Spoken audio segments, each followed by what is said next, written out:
नमस्कार मित्रांनो, आताच्या क्षणाची सर्वात मोठी बातमी समोर येत आहे। चला तर जाणून घेऊया काय आहे आजचा स्पेशल रिपोर्ट।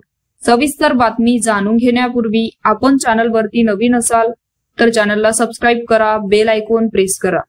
हरियाणामध्ये विधानसभेच्या निवडणुका होणार आहेत। दरम्यान राज्यात काँग्रेसशी संबंधित मोठ्या बातम्या समोर येत आहेत। भूपेंद्रसिंह हुड्डा यांच्याशी सुरू असलेल्या मतभेदादरम्यान भाजपाने काँग्रेस नेत्या कुमारी शैलजा यांना पक्षात येण्याची ऑफर दिली।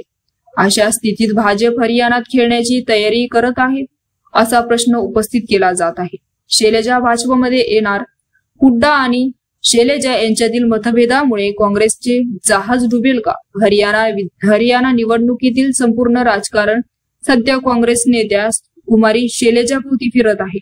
हरियाणात भाजप मोठ्या खेळ खेळण्याच्या तयारीत आहे, तर भाजपाने कुमारी शैलजा यांना पक्षात येण्याची ऑफर दिली आहे।